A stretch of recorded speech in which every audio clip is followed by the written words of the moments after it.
Hi, everyone. Thank you so much for joining us this evening to learn more about the Master of Science in Applied Psychology program at USC. My name is Jessica Singer. I am the academic advisor for the program, and I am joined here tonight by Dr. Ellen Leggett, the program director, and recent MAP alum, Ariana Biedebach.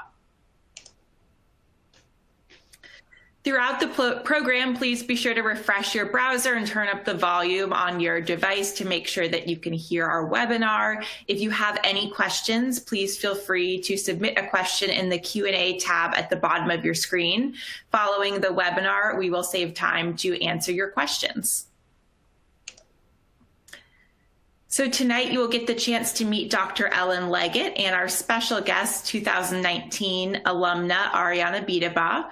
We will be going over the program and the curriculum within the MS in Applied Psychology program. We will then hear from Ariana about her work in user experience and how the program prepared her for that. We will discuss some next steps to apply, and finally we will end with a question and answer session. And now I'm going to turn it over to the program director, Dr. Ellen Leggett. Thank you, Jessica, and hello, everyone. Welcome. I'm so glad to have the opportunity to meet with you all virtually tonight. I am delighted to tell you that my 8 years at USC and with the Masters of Science in Applied Psychology program has really been the fulfillment of kind of a lifelong vision of wanting to use the work that I had in psychology and in business, specifically in the legal field, to inspire and teach students about ways that they can use psychology in business. I feel that there are a lot of opportunities that generally students are not aware of when they're in their undergraduate education. So, like many of you, I had a bachelor's degree in psychology from Mount Holyoke College on the East Coast, one of the women's colleges, and then went off to Harvard to get both my master's and doctorate. But I always found that I was seeking ways to use psychology, and through some chance conversations in random places, I actually had a way to be introduced to a new field at the time that was jury psychology and helping trial lawyers communicate and understand the ways in which jurors make decisions in the court, in the courthouse and in the jury room. So I've had a fascinating 30-year career in seeing many companies, many kinds of organizations at their worst, when they are realizing that it's not necessarily only the law that is going to be on their side, it's also the court of public opinion, and that is the province of psychology. So I have been really fortunate to be able to now bring some of that experience to USC and been here, as I said, for 8 years developing this program. It was one of the first goals that I had in this program and that the faculty had, that we wanted to bring together two areas that often are not studied together. And that is areas looking at the outside audience of companies and organizations, meaning their consumers, and also looking at the inside audience, the employees, teams, and leaders. So understanding human behavior is really central to the functions of motivating employees and reaching consumers. And in today's world, where both of those are global and virtual, we have even more use for psychological understandings. Let's talk a little bit more about this dual focus on consumers and organizational psychology. When we speak about consumer psychology, we're talking about how consumers behave in the marketplace, how you and I do our shopping, why we shop, what drives our decision-making, whether we like to shop online or in person. Some of our behaviors about shopping and consuming have been changed quite a bit during the pandemic in the past year. But we're really focusing on purchasing trends, decision-making, how to persuade and communicate effectively to consumers, how to build strategic marketing plans, and more, how to understand the journey that a consumer is on from their first idea that they might want something to investigating where they can get it, what the pricing is, and ultimately making their purchase. And consumers, by the way, come in all industries. That consumer could be a patient, could be a movie watcher, a television consumer sitting at home in our living room, or someone shopping for products that are readily available online or at the local grocery store even now. And similarly, when we're speaking about organizational psychology, which often is another area of psychology called IO psychology sometimes, we're looking at employee behavior in the workplace as opposed to consumer behavior in the marketplace.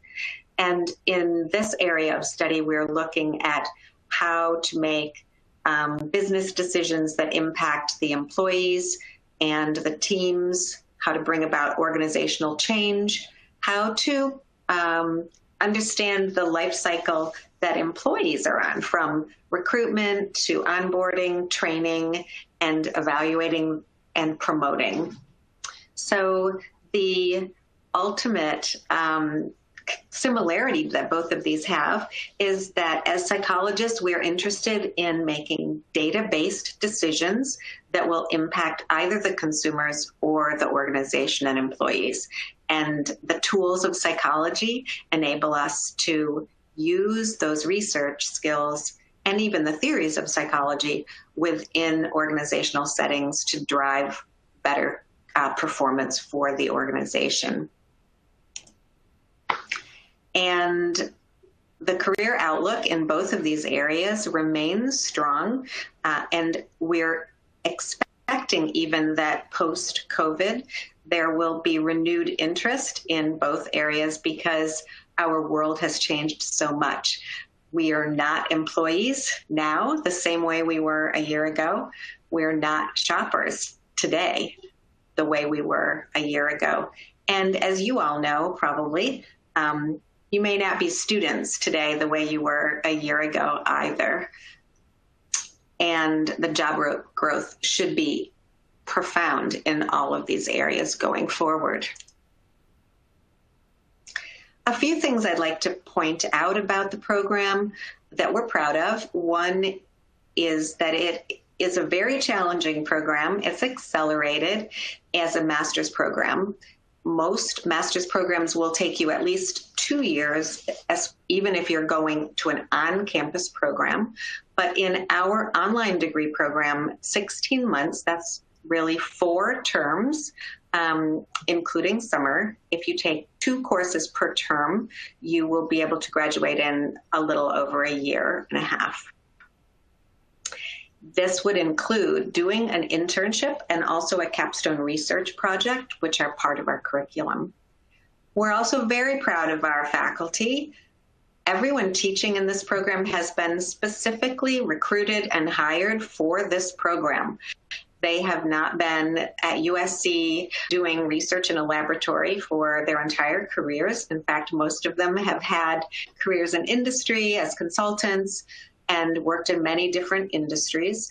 But what they have in common is that they're passionate, just like I am, about the role that psychologists can play in industry and organizations of all kinds. And lastly, I'd just like to point out that we're really striving to have a contemporary curriculum that is also globally relevant.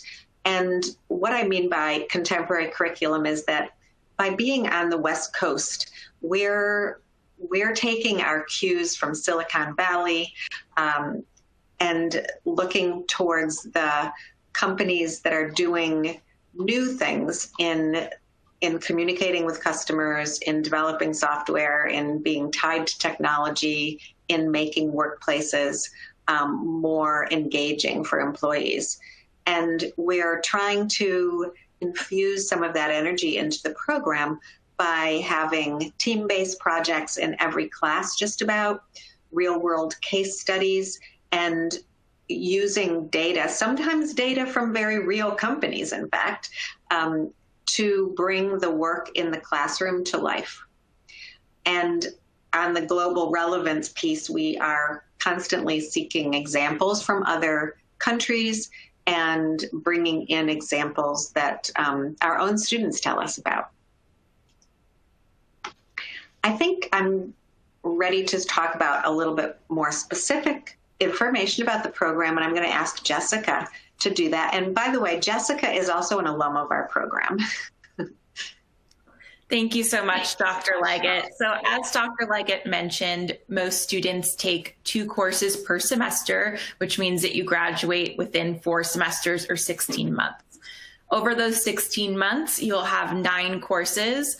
We have our foundation courses, which are consumer psychology, organizational psychology, research methods and applied psychology, and pro seminar and human behavior foundations. Those are taken during the 1st and 2nd semester. And then during the 3rd and 4th semester, that's really when you have the opportunity to select electives and an internship and treatise that really aligns with your specific goals and interests, in addition to doing the final foundation course, which is pro seminar and human behavior applications. In terms of electives, you can see all of the options we have listed right under the picture. Some of these electives are heavier on consumer psychology content, some are heavier on organizational psychology content, and some are a mix of both. So there's really something to, no matter what your interest is. And then in the internship, students get to have experience applying what they've learned in the program in a professional setting. And you also will be writing a treatise. This treatise can be a topic that you are personally interested in. Some students choose to do it in conjunction with their internship site or with their current employer. And we also have the faculty members bring in consulting projects on occasion. So total, that's 34 units, and that is a summary of the curriculum of the program. Thanks, Jessica. At this point, I'd like to turn it over to our guest alum today, Ariana Biedenbach. Ariana, are you there? Yeah. Hi, Dr. Leggett. Thank you so much. Can you tell us a little bit about your educational background, Ariana? Welcome. Thanks for joining us today. Of course. Thank you so much for having me. I'm so happy to be here because it's at one of these informational sessions that I first learned about UX research when I had just started the MAP program. So it's interesting to be here a few years later on the other side of it. But for some context, I'm in California. I'm in Thousand Oaks, California. It's a suburb outside of LA. And I was in the online program and graduated at the end of 2019. I got my undergraduate degree in psychology at the University of California, Santa Barbara. But when I graduated, I knew that I wasn't really getting everything I wanted out of the courses in my program there. I knew I didn't want to take the clinical route, and I had always had an interest in applying what I learned in psychology into industry and really get into industry and working with what I had learned in that way. But I knew I wanted to pursue a degree in higher education, and eventually found the MAP program, obviously, which combined all of my interests.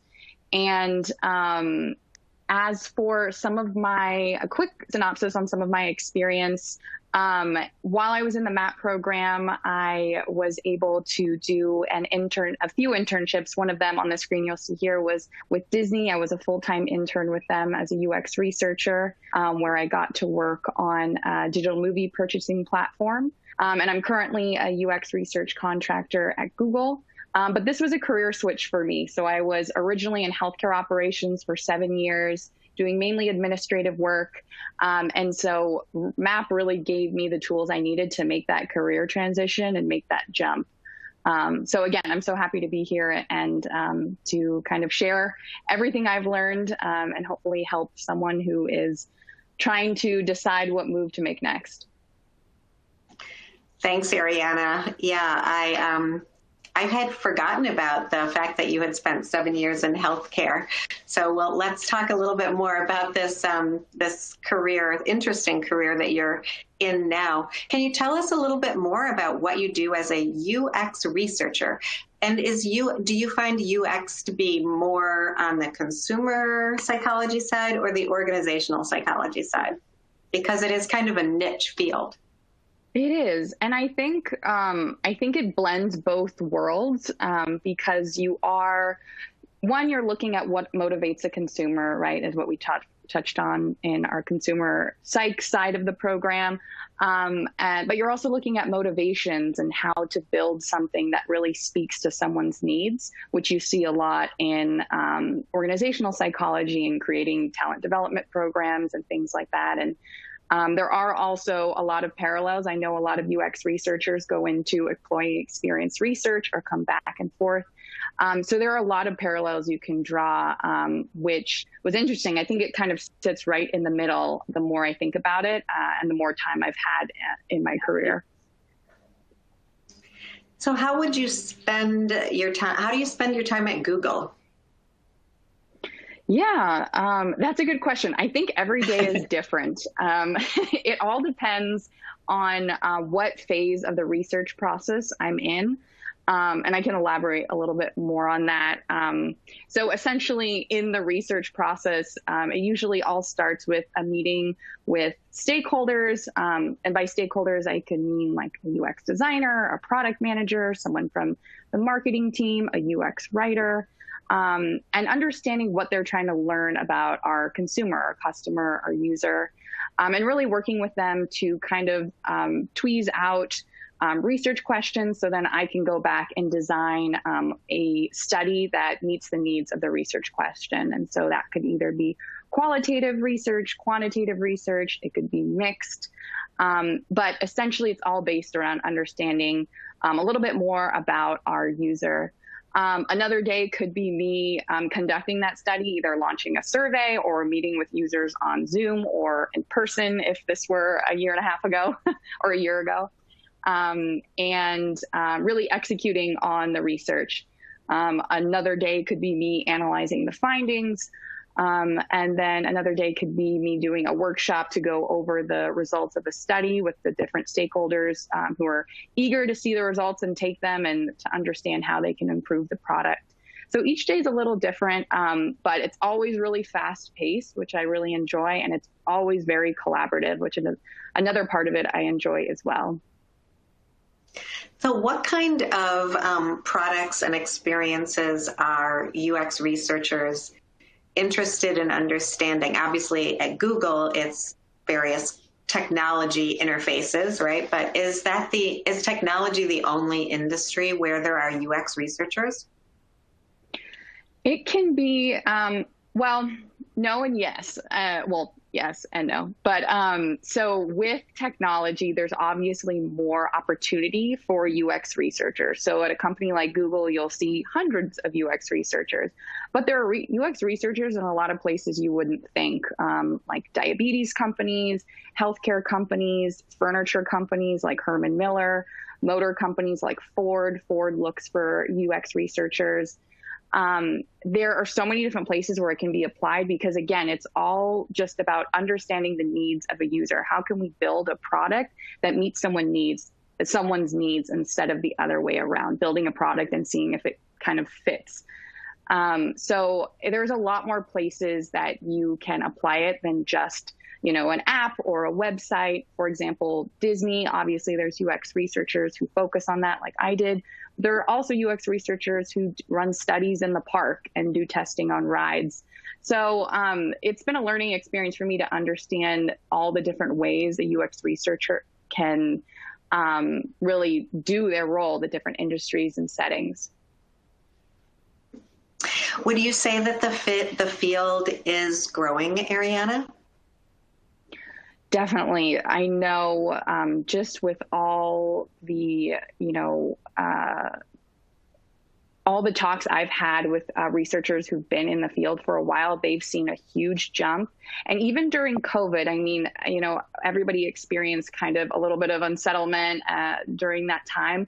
But now I see job postings for it multiple times a day. Again, like you touched on earlier, things are changing so fast and we need technology to connect us when we can't connect personally anymore as much as we could before. And so there really is a higher demand for it. I know when I was just getting into it 2.5 years ago, that's what I was hearing. And I've slowly seen that just in LA alone. You know, when I was looking for internships in LA a couple of years ago, there weren't nearly as many opportunities now, even in COVID, as there were back then. Great. And I know at some point you had done some work in market research. How would you differentiate this from market research? Yeah, that's a good question. I think there's so many similarities. A lot of the methods that we use to conduct studies are similar, like focus groups, in-depth interviews, surveying. But user research is really focused on improving the product and the user's experience. So it's essentially, how do we make this better? How do we make, it easier for someone to order on our app or to check out of our hotel accommodations website? It can be that, or again, it can be more foundational research where we're trying to understand, how do we build a product from scratch? How do I understand the needs of a person day to day so I can understand how I, again, make the product fit their life? And so with market research, it's strategic as well. I would see them both as strategic, but market research is more about, understanding how to motivate a consumer to purchase and those purchasing needs, as well as other things. But they are distinctly different, but with a lot of overlap in terms of execution. So market research would be once the product is developed, kind of how to promote it, whereas user experience feeds back into the design. Yeah, exactly. Market research would be more geared towards promotion, and user research can happen after a product is launched too. Just more evaluative studies to improve it over time. But yeah, I would say that that's the key difference that you just highlighted. Okay, great. Thank you. Thank you. So now let's talk about your experience in our program. You've already said that when you joined the program, you were primarily in the healthcare industry. So can you tell us how you got from there to here? What happened in the middle, and how did MAP help? And there are some things on your slide here that may prompt you to talk about some of the things along the way that I know we've discussed. Yes, definitely. Along with, I'll start out kind of with the coursework, because that obviously gave me my foundation, and I'll jump into the internships, which really helped me pivot and kind of get my feet wet in research, market research, and user experience research. But the coursework, on the screen here, in the MAP program, you really get things that you can take away with you. You are working with professors who work in the field, and you get to complete projects that you can put into a portfolio. And that was really important for me, especially when I was looking for internships. My first internship that was not healthcare related was with AGL and Associates, as you can see on the screen, which is a employee engagement and market research agency started by two MAP alumni. And that's really where I got my first experience. I was a market research intern for them. I got to design studies. I got to analyze data and present to clients. And that's what helped me transition into UX research. It was at that time where I started to learn about UX research. I really took a liking to it. There was also a professor on the faculty. His name is Dr. Jason Buell, and he was teaching a course in UX research that was about to be available to the online students at the end of the year. And so I decided that I wanted to pursue the Dublin summer internship program that MAP affords or makes an opportunity available to their students. That was something that drew me to the program initially. And so through the Global Experiences Ireland internship program, I was able to get my first UX research internship. And this was a really exciting opportunity, not only because it was in Dublin, but because of the support you get along the way. You really get one-on-one coaching to help you with your resume and help you land that internship abroad. And then when you get to Ireland, you still have that same type of support. And so in Dublin, I got to work for a design thinking agency where I assisted on research projects. And while I was in Dublin, I still had a semester left or a term left in MAP. And so I had left my job in healthcare. And so I knew I needed to find something else, and was really taking a liking to UX research, and applied for a graduate internship at Disney.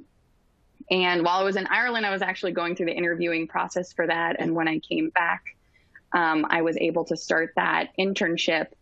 And that internship was directly because of my experience in market research and UX research. They wanted someone with a quantitative background and a qualitative background. And so in Dublin, I was doing more qualitative research. And at AGL, I got that quantitative research. And so I was at Disney for about a year. But in that summer, in my last term, I was able to take the UX research course. And there is where I got those portfolio ready project experiences. And I also got to do a consulting treatise. So as we touched on earlier, you get to do a capstone treatise, and you're able to do a consulting one as well, where you partner with a professor and another student. And so I partnered with another student in my term, and Dr. Luke, who I had taken a advanced quantitative methods course with. And we got to complete a full service market research project with a luxury home appliance company to understand their post-purchase journey, which again is UX research at the same time. So you can see that overlap. Understanding consumer journeys is very much UX research and market research. And that project helped me land my role at Google today, because it is with the Google Nest and Home team. It's all about home appliances. And so when I went into that interview, they wanted to know all about this capstone project.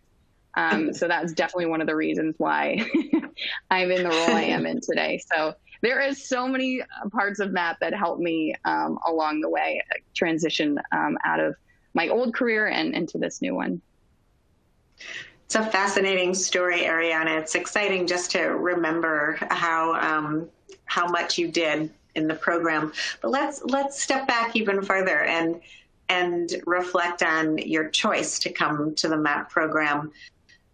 If you can recall, I think you've mentioned one or two things, but help us identify what stood out for you when you were choosing a graduate program, and you did choose an online program. Yeah, I did choose an online program. At the time, like I said, I had a full-time job in healthcare ops, and I wanted to be able to still work full-time, but also pursue a degree. So I was looking for an online program, but what I wasn't finding with other online programs that I found with MAP is that ability to really get you ready post-grad. I didn't see that with other online programs, and I did with MAP, not only with the Dublin Experiences program, but with the ability to work with professors who were in the field. Those were two things that very much stood out. I wanted to be able to have an education that was online, but not miss out on any of the other parts that come along with an on-campus program. And so I felt that most with the MAP program, and it definitely 100% delivered. What about being an online student pre-pandemic?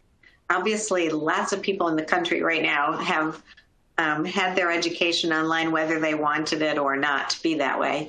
But what was it like for you in our program? Because we've been at this for a while, doing online education deliberately, not just because of COVID.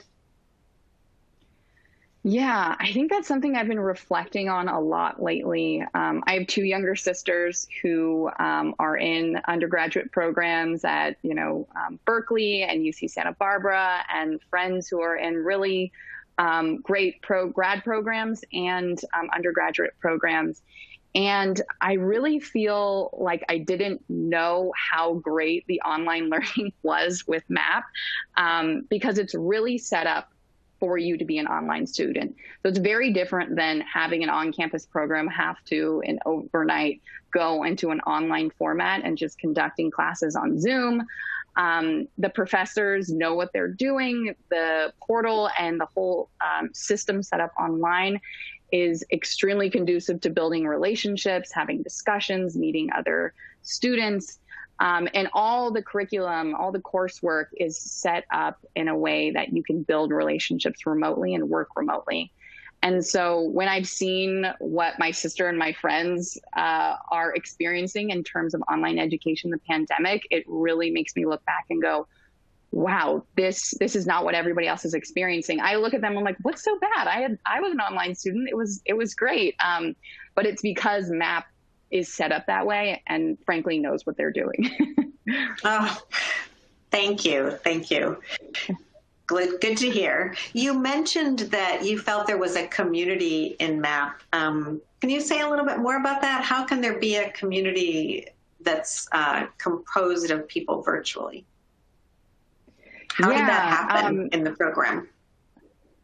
Yeah, that's something I was wondering too when I first started out. I didn't know if I was going to be able to make friends with an online program. But again, as I touched on earlier, there are so many project opportunities in each course that you do. Most of them, and I think the classes that I were in, there are group-based projects where you really get to work with other students. And they're challenging projects, which makes for a great bonding experience, challenging and rewarding. And so in conjunction with that, there's lots of opportunity every week for discussion. And because the students in my classes were from such diverse backgrounds, it made the discussion so much richer. So rather than, I've been in classes before where this discussion is really just kind of post something and I did it, I posted it, let me walk away. These were very lively because, again, you're learning not only from your professor in the coursework, but also from other students because they have a wide range of backgrounds. So I came out of MAP with some solid relationships, and the Dublin summer internship program definitely helped me strengthen those. You mentioned the diversity in the student body. You had worked for a while before you came to the program. Was everyone about the same age as you? No, there were people of all ages, which I was excited to find. I didn't know what I was going to find. I assumed I would come in and everybody was fresh out of undergraduate, which there are a lot of students like that. And that's so exciting to kind of transition so soon out of your undergraduate program. But there's also people, like me who had taken some time to kind of figure out what they wanted to do next or find the right program. There were people who had a career or had multiple careers who were looking to get a graduate degree or their first graduate degree. But I remember in my classes, there were people of all ages, all backgrounds, some not even from psychology. So again, that's what kind of made for really interesting discussions. Because again, you're learning from people who may be in a field that you would like to get into. So it also allows you to kind of learn from other students and how they got to where they got and why they want to be in MAP now and how it's going to help them. So it was definitely really interesting and exciting to learn that it wasn't just one type of person in this graduate program. It was extremely diverse in terms of age and geographics and you name it. And industry too, no doubt. That's great to hear. Let's see. Can you talk about your experience with the fact? Oh, I know what I wanted to ask you. How large were your classes since you were getting to know the students?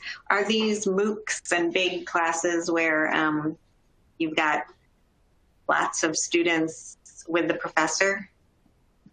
No, they were just the right size, like kind of the Goldilocks of classes. You know, in undergraduate, I had those big lecture halls where you're one of 800 or one of 200, and I've had the sections where you're one of 30.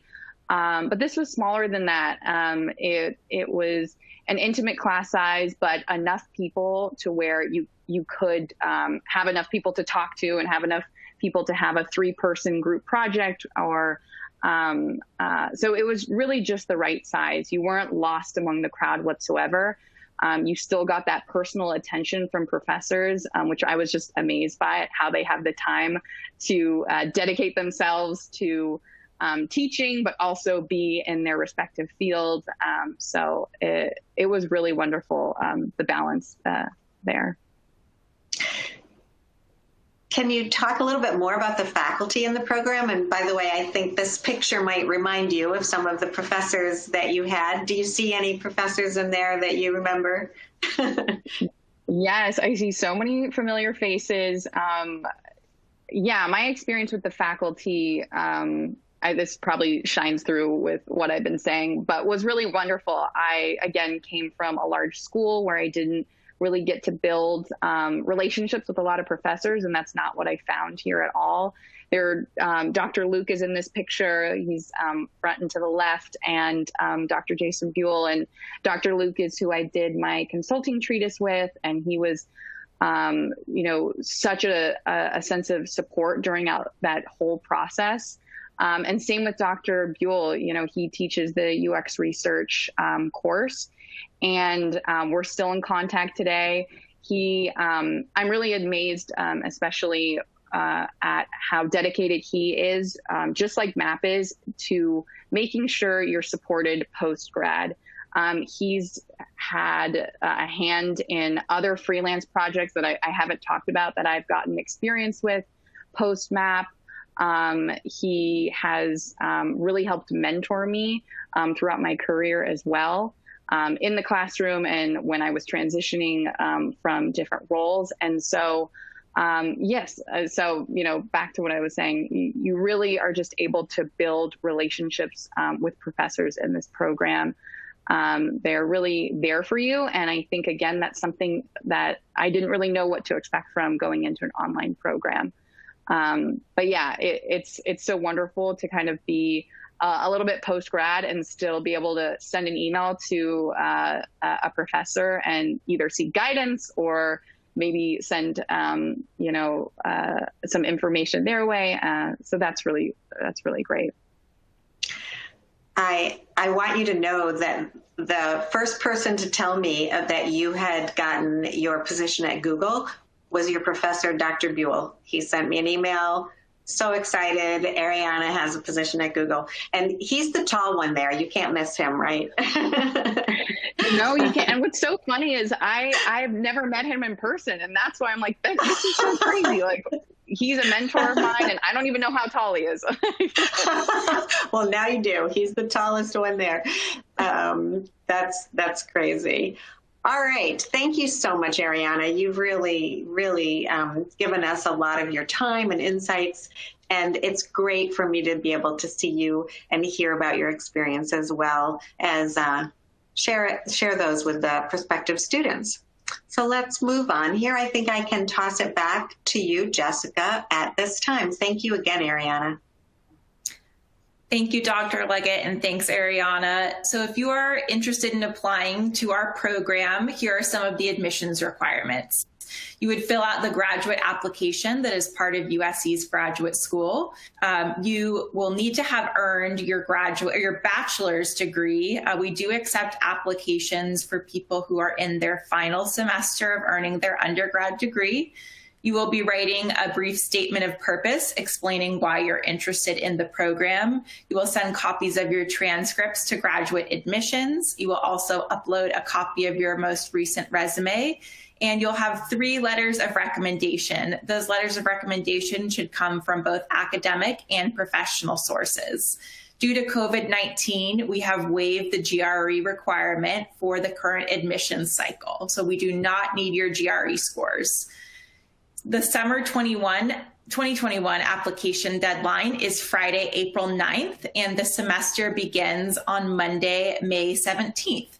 We are also accepting applications for fall 2021, and that semester begins the first week of September. By the way, I want to comment on the fact that we will also be interested in you if you have a degree in addition to a bachelor's degree, because Jessica, I know you would agree that we've seen applications from people, Ariana mentioned this as well, who already have a master's degree. We've got, in our program, we've had people with MBAs, we've had lawyers, we've had people that are in other kinds of professions, CPAs, and I know that we have someone who is a pilot entering the program this summer, in fact. So that's great. Thank you very much. If you have any questions, please feel free to reach out to me. My email address is singerje@usc.edu, or feel free to call our enrollment services number that you see on the screen. We have a team of enrollment advisors. Once you begin the application process, you'll be assigned to an advisor who will be able to assist you throughout the application process. You can also reach our enrollment and services by emailing admissions@appliedpsychologydegree.usc.edu. And now I believe we have some time for questions. So if you haven't had a chance to do so already, please feel free to send a question to us in the Q&A box, and I will ask Dr. Leggett and Ariana to help answer some of these. So one question for Ariana is, did any of the fellow students you became close to during the MAP program join you in Dublin for the internship program? Yeah, they did. And that was what was most exciting, because it was a chance to meet people that were in different states. And so I got to live with two people I had classes with, actually. So we were texting before and all excited to meet each other, because she lived in Hawaii and I was in LA. And the other person was in New York. And so I actually got to room with them and spend 2 months really getting to know them outside of the classroom and outside of the relationship that we had built remotely. And so that was really exciting. That's another motivator for me. That was another motivator for me to do the Dublin internship program, because it was a chance to get together and really get to spend some time together. Because again, you're there for 2 months, everybody's working, you're riding the bus together to get to your internships. There are a bunch of events that the program puts on for you while you're there to help you understand the culture and just have new experiences there. And so it was really cool to meet some of the people I had classes with. Great, thank you. It looks like we have a couple other questions about internships. Another one is, can the internships be completed online exclusively? I can actually speak to that a little bit. So because of COVID, almost everyone has been completing their internships online, which does have a silver lining, and that enables the students to complete internships all over the world, since it doesn't matter where you are. So we have students completing internships all over the United States, regardless of where they're located. And through the same organization that helps us with our Dublin program, we have students interning in Dublin right now. We have students in Italy and Spain as well. So there are lots of opportunities, but post-COVID, we know that some of these virtual opportunities will continue, but we're also excited to have people on the ground in Dublin again. So yes, if you're in the online program, you can complete a virtual internship or an in-person internship. Okay, next question. What types of careers can I have with this degree? Why don't I talk a little bit about that? I think a simple answer is any kind of career where you will be working with people. That's a very general statement, but more specifically, we focus on preparing students to further their careers or begin careers in the two areas mentioned: that relate to consumer psychology or organizational psychology. So within consumer psychology, market research, marketing, sales, advertising, UX is an allied field that is burgeoning, but there are any opportunities that require utilizing research or thinking about how to maximize the consumer experience. But again, that consumer can be, in my case, the consumer is jurors. In a hospital setting, the consumer is patients. In a restaurant, the consumer is diners. So just about any industry has an audience, and that is what we are sharpening your skills to see and understand.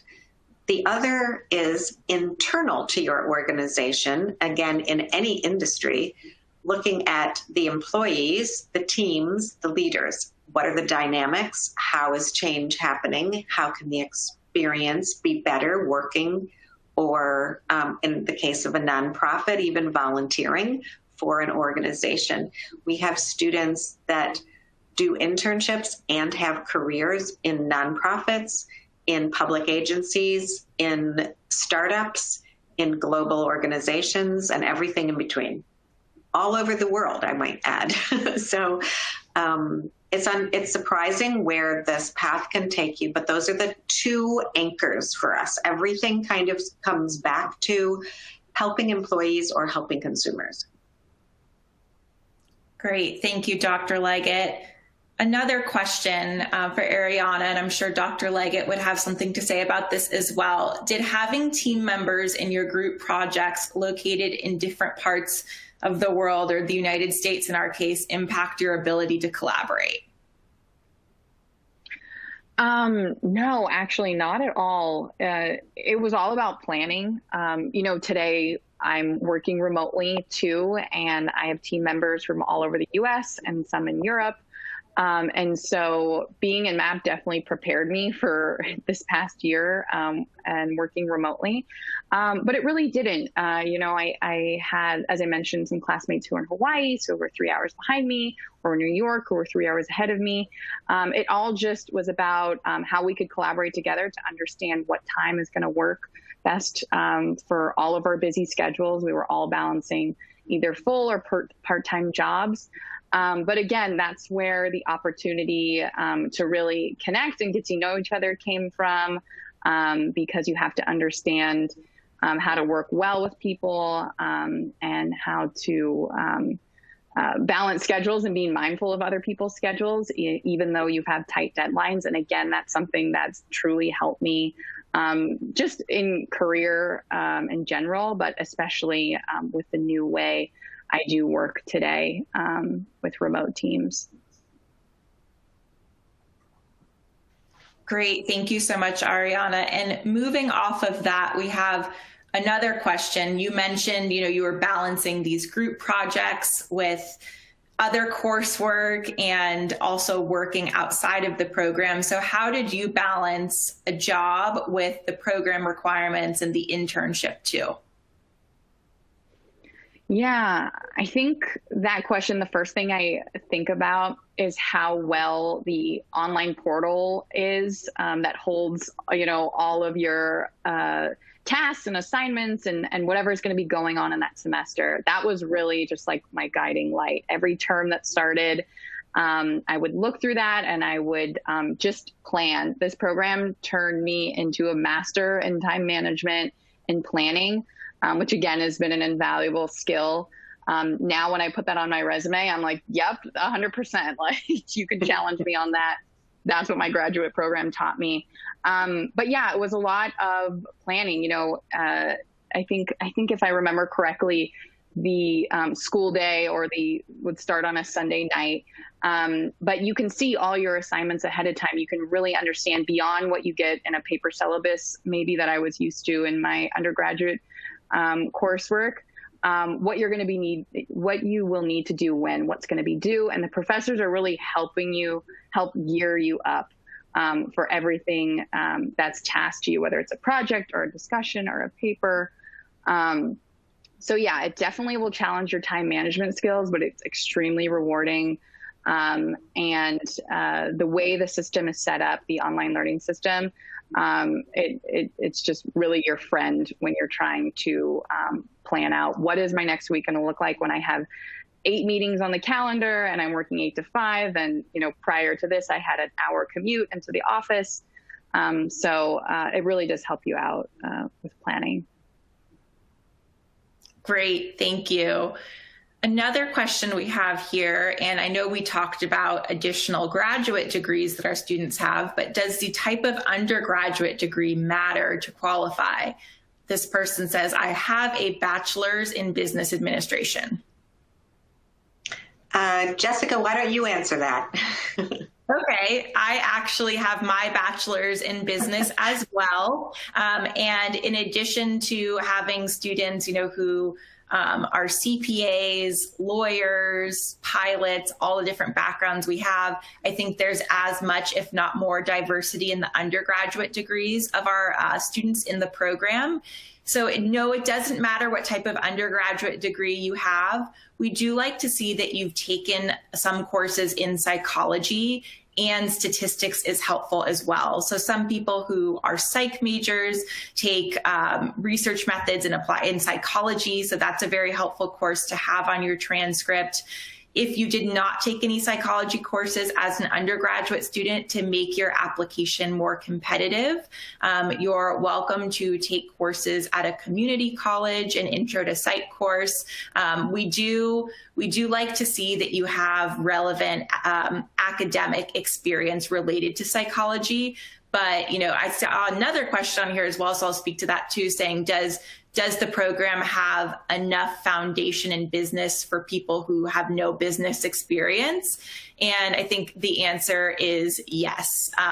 Many people in my cohort had psych backgrounds, formal psych education backgrounds, undergrad degrees in psychology. I came in with business. We both were, equally comfortable in class and did just fine. So yes, we see people with diverse degrees, and the program really caters to everyone regardless of your background. But the foundation in at least a couple psych courses is definitely helpful. I would just add that it's competitive. It's competitive for admissions. So being able to check off some of these boxes will definitely help your application, because it is a Master of Science degree. And therefore, we are looking for evidence of an ability to think empirically, look for data that will answer questions, and the kind of experience you've had with data in your jobs or in the classroom will help immensely.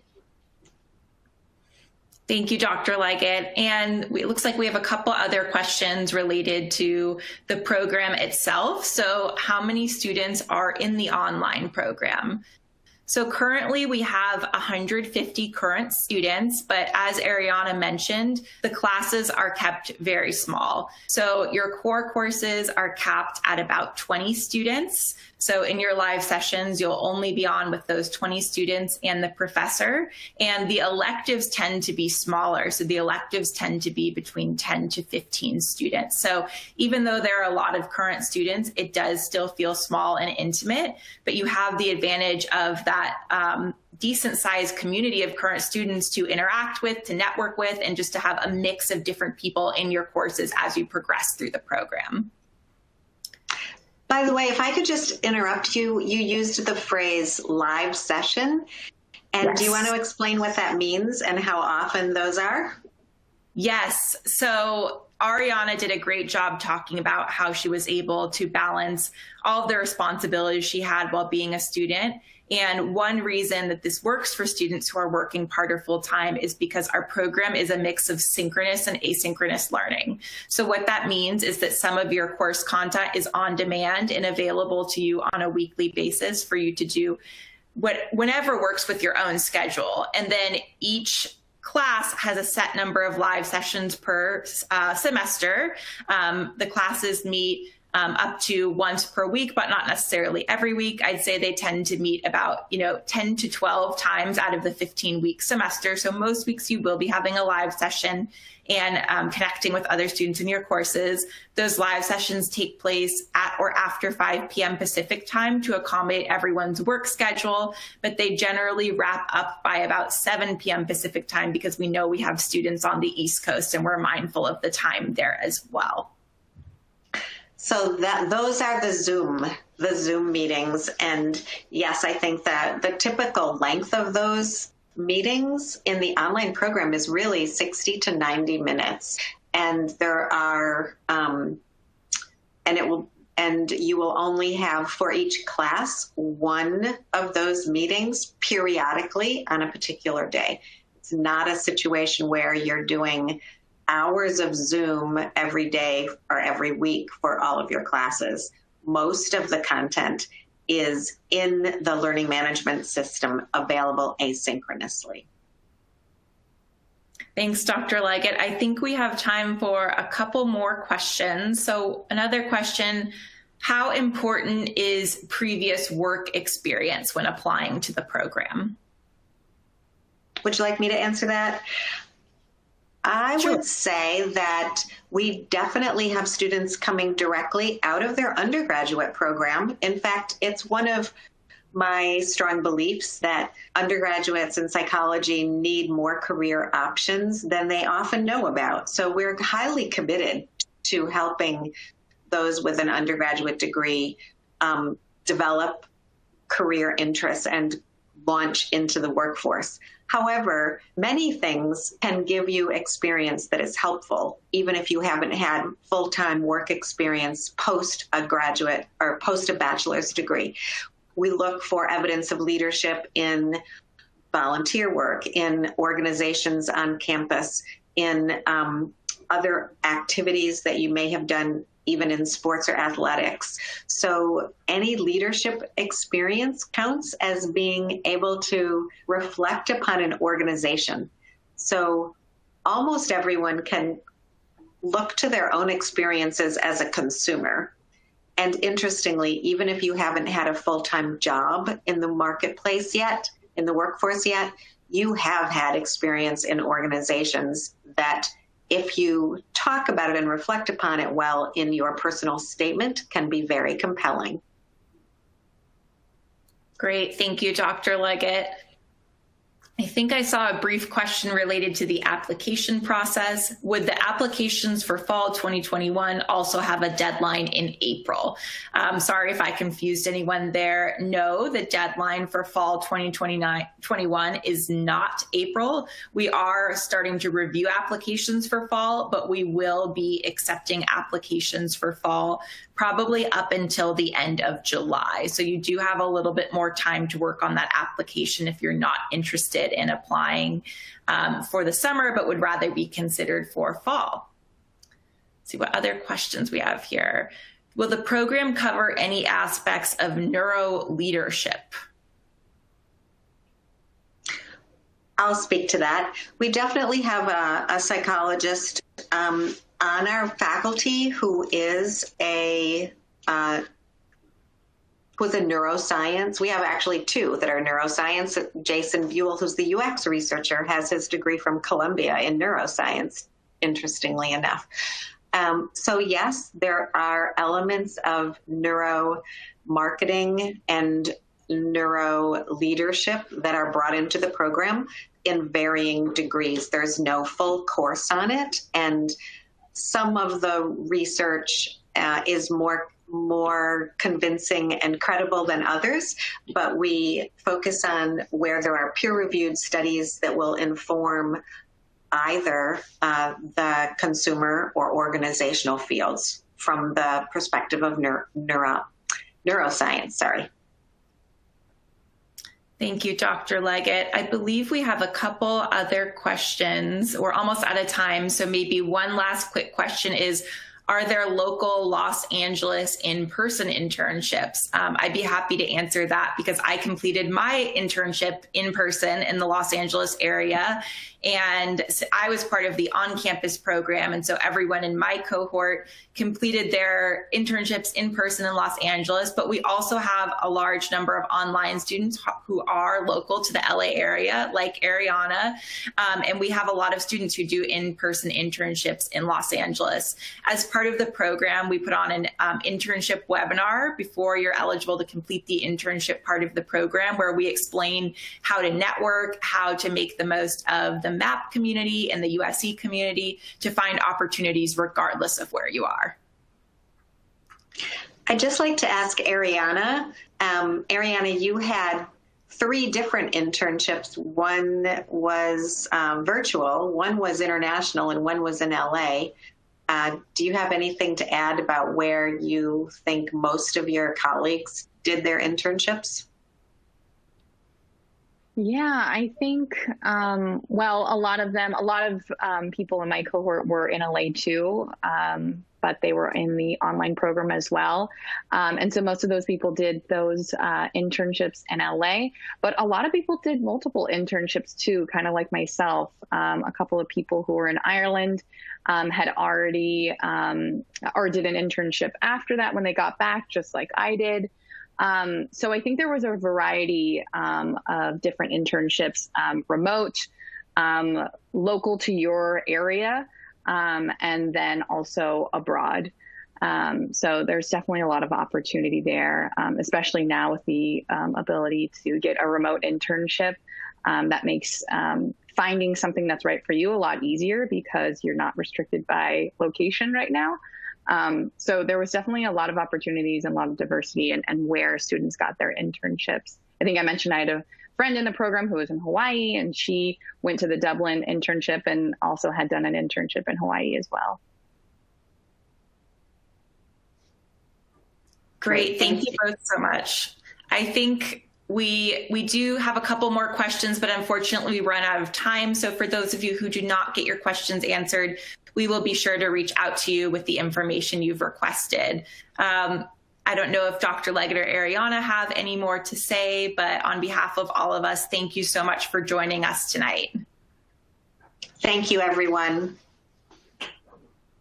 Thank you.